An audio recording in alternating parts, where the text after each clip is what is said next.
This is a recipe from Waitrose magazine. I think it was September, and I've just tweaked it a little bit to what I've got available. So I've got chicken quarters, and I'm actually just going to cut them so that they're in two pieces, the thigh and the drumstick.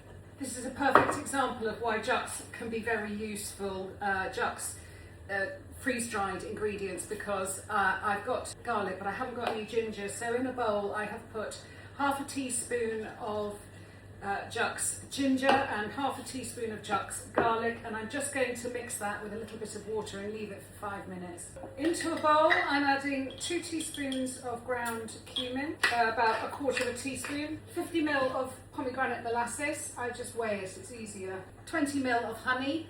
Their recipe uses oranges. I don't have an orange and I'm not going out because it's raining. So I am zesting a couple of clementines, and I'm just going to squeeze the juice of half of one of them, and I'll eat the other half. The garlic and ginger. Last thing to go in is a small handful of mint leaves.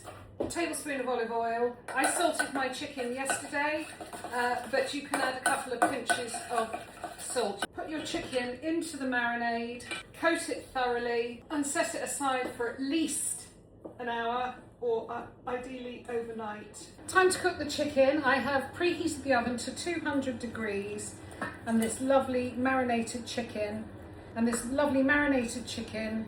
going in a marinade.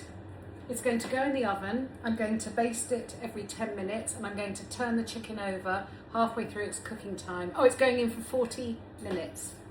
If you're forgetful like me, you will set a timer in 10-minute sections so that you can baste it. Then on the second timer you will turn it, etc, etc. I've got about 70 grams of Greek yogurt, 0 fat. I've got a tablespoon each of parsley and going in. The recipe in Waitrose magazine puts in garlic, but I don't like really raw garlic.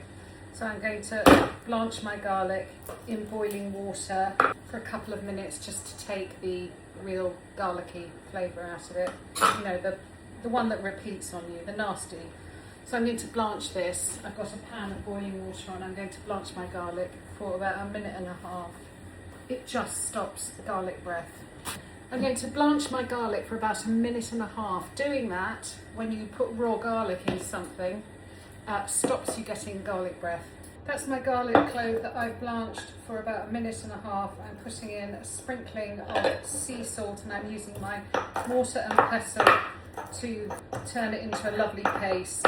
Add that into your yogurt mixture. It aren't about the recipes, it's more about how you make things work for you. I'm cooking something tonight that needs flatbreads, and I don't have flatbreads, and then I remembered I did a cook along with Alan, and I was so impressed with his flatbread recipe, which is 175 grams of self-raising flour and 175 grams of natural yogurt. I don't have 175 grams of natural yogurt. In fact, I don't have any natural yogurt. What I am doing is I have got some sour cream, which I think was 80 grams, and then I had some double cream. So I have made it up to whatever that had to be to equal 175, whatever it was. But I've added lemon juice to double cream.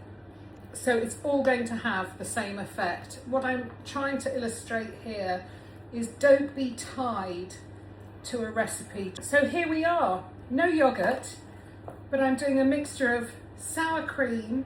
So that's 175 grams of whatever you can get hold of. A teaspoon of baking powder, a pinch of salt, and then we're going to mix it with a spoon.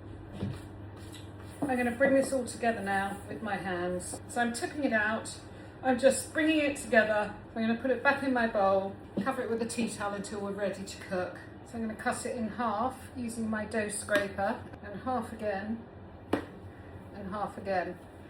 I'm going to turn them into little balls, flatten it out with my hand, roll it out with a rolling pin. So we're going to put 3 slits in. I've heated a pan to hot. I am putting in my first flatbread and just pulling it apart a bit at the slits. I'm putting in my second flatbread, and I'm going to roll out the other 2. So this should take about 2 minutes for it to puff up and be golden at the base. Brush it with a little ghee or you could use sunflower oil. Just going to flip them over. Oh, it's perfect.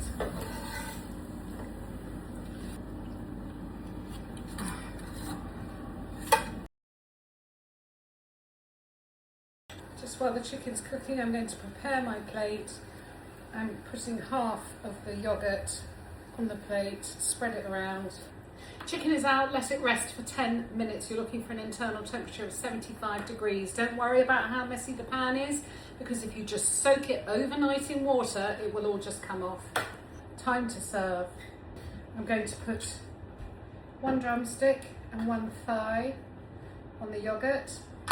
I've got a little mixture of parsley and mint that can go on there. A few pieces of broccoli and a lovely flatbread. This looks good. That is pomegranate and honey chicken on yogurt.